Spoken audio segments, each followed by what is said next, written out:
Bonjour tout le monde, c'est Romilou, à nouveau avec vous aujourd'hui. Je suis très contente de vous retrouver, comme tous les jours. Je voulais vous représenter un jeu que je vous ai présenté mais il y a longtemps, Les Trois Cheveux d'Or, parcours de guérison avec les frères Grimm et Pierre Desnos. 54 cartes et un livre. Est-ce que vous vous souvenez de ce jeu? Dites-moi si vous vous souvenez de ce jeu. Alors, c'est un parcours de guérison, donc forcément ça me plaît. Qu'est-ce qui en vous a besoin d'être guéri? Quelle force endormie dans le corps, le cœur et l'esprit désirez-vous réveiller? Dans ce coffret, un conte exemplaire des frères Grimm et 32 lumineux poèmes de Pierre Desnos vous entraînent vers la découverte de votre propre royaume. Ce parcours de guérison épouse le cours d'une vie entière. Il concerne à la fois votre construction psychologique, il vous aide à vous reconstruire ou construire en tant qu'individu et à prendre soin de vous. Votre cheminement spirituel, il vous permet de vous mettre en quête de ce que vous êtes vraiment en deçà de l'ego. Vous pourrez mobiliser activement vos ressources naturelles grâce à de nombreux exercices liés à des techniques qui ont fait leurs preuves. La visualisation, relaxation, accueil des émotions, etc., dessin, collage, écriture créative, tout ce que j'aime. Voilà. Et 14 tirages différents, riches en symboles, vous permettront de puiser parmi les 54 cartes illustrées des remèdes appropriés à votre situation. Alors, ce jeu, oh là là, il est mais tellement complet. Je crois qu'une vidéo ne va pas suffire, donc voilà. Donc, il arrive avec un guidebook comme ceci. Voilà. Un préambule, donc il était une fois la foi, la roue de guérison, le schéma de la roue de guérison, les cartes du jeu. Et là, ensuite, vous avez les 14 tirages. Donc, tirage de l'enfant de la chance, la roue, etc., etc. Donc, vous avez 14 tirages qui sont à votre disposition. Les 22 cartes contes, 32 cartes poèmes. Vous pouvez voir les thèmes, hein. Ce pas des petits thèmes.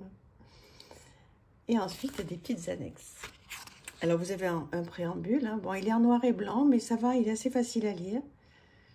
Je m'en suis bien servi de ce jeu, j'ai adoré. Il est très complet. Hein. Si jamais vous prenez ce jeu, s'il vous plaît, donnez-lui du temps. Voilà, il y a plein de tirages possibles. Quelques conseils pour le tirage des cartes. Et toujours des questions. Hein. Qu'ai-je besoin de guérir en moi en ce moment? Se poser avec son carnet de bord. Se relaxer. Ne rien attendre de particulier. Donc là, c'est du vrai travail personnel. Hein. En aucun cas de la divination. Et il y a plein de choses. Il y a plein de choses. Il y a plein de propositions de tirage. Comme je vous disais, il y en a 14. Et ensuite, on a donc les cartes. Avec, vous voyez, on peut lire l'extrait du conte, on vous dit à quelle page aller, le symbole de la carte, le héros de l'histoire, c'est vous, forcément. On vous propose une visualisation, un prolongement récréatif et une pratique d'ancrage. Et ceci pour chaque carte. Voilà. Donc, voilà, ça c'est vraiment un jeu qui est fait pour les personnes qui ont envie de faire un travail personnel, qui ont envie de, voilà, de prendre du temps pour eux. Une carte, à mon avis, pour une semaine, ça suffit largement. Voilà, alors pas de divination, etc. Hein, donc pour ceux qui adorent ça, ben, je pense que c'est pas un jeu qui va vous plaire. En revanche, pour les gens qui ont envie de travailler sur eux, ben, vous allez adorer. Donc, il y a plein de choses. Il y a différentes couleurs, vous voyez, pour retrouver différentes familles.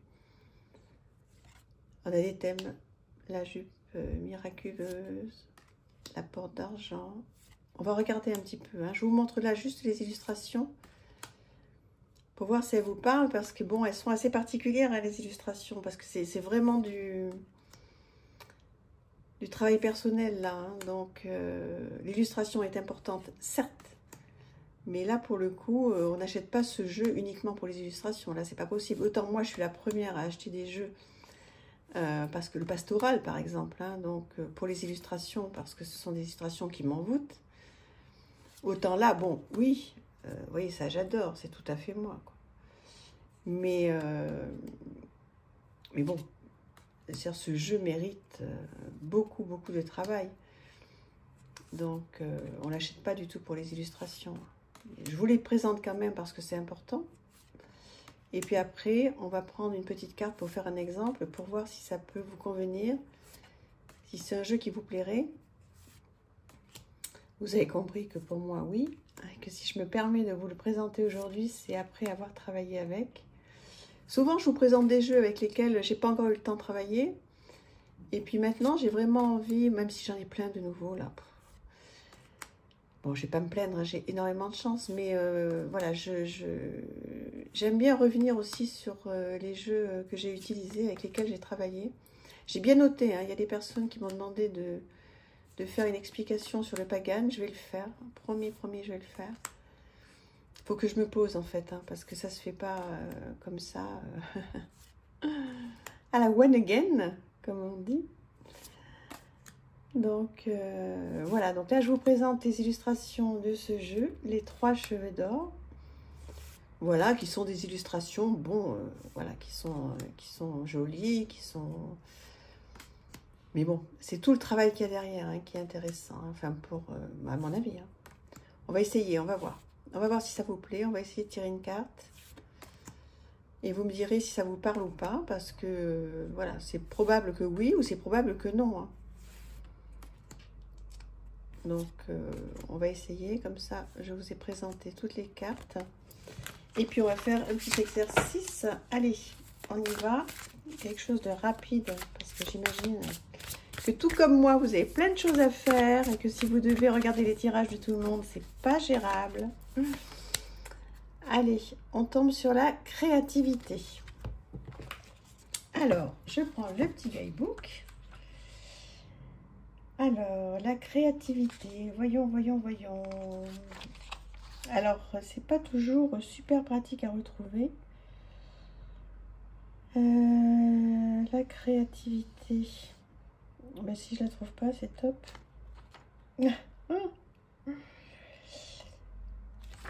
Alors, la créativité. Restez avec moi, hein. Je vais le trouver. Ou pas d'ailleurs, hein. Si vous en avez marre d'attendre, je vous comprends. Voilà, page 160, la créativité. Alors, donc on tombe sur cette carte, on est d'accord? Bon. La Terre, etc. Toutes les lunes. Ok. Le poème. Une vie pour comprendre, la marée nous imprègne en permanence. Le mandala. Donc là, vous avez toute une explication sur ce mandala. Une invitation à vivre le poème. Avec plein de questions. Je vous laisse lire tranquillement. Pourquoi faut-il une existence entière pour comprendre la permanence de ce double mouvement? Sans doute parce que la raison humaine n'aime pas les paradoxes. Elle préfère se focaliser sur un élément et l'isoler du reste. Accepter l'interdépendance, c'est participer au mouvement même de la créativité et de la vie. Naissance et mort à la fois, la créativité véritable, c'est la capacité à entrer dans un élan qui ne crée que parce qu'il détruit autre chose. Quel acte créatif avez-vous accompli un jour qui vous a rempli de joie ou de plénitude? Vous voyez comme c'est fort quand même. Visualisation, prenez le temps de vous détendre, visualisez l'océan et le mouvement de ces vagues, imaginez-vous porté par l'une de ces vagues, accompagnez ce mouvement jusqu'à l'instant où la vague atteint sa cime, puis laissez-vous redescendre, recommencez plusieurs fois. Vous laissez-vous suffisamment porter par ce vaste mouvement. Ensuite, on vous propose un prolongement créatif. Voilà. Et une pratique d'ancrage. J'adore. J'adore. C'est alors, c'est pas light, hein, on est bien d'accord. Mais c'est du vrai travail. Voilà. C'est du vrai développement personnel. C'est Romilou, quoi. Hein. Voilà, bah écoutez, je ne vais pas être plus longue parce que je pense que vous avez compris hein, l'idée de ce jeu. Les 3 cheveux d'or, vous le retrouvez sans problème hein, sur les grandes plateformes. J'espère que ça vous a plu ou pas. Dites-moi hein, si ça vous plaît ou pas, parce que voilà, c'est quand même très particulier, je reconnais. Mais comme ça, je saurais mieux hein, qui aime pas. Et puis comme ça, moi, j'adapte mes vidéos. Même si je reste qui je suis et que je continue à faire ce que j'aime. Mais après, l'idée, c'est que je vous fasse plaisir aussi à vous. Donc voilà, dites-moi ce que vous en pensez. Je vous embrasse très très fort. À bientôt, merci. Au revoir.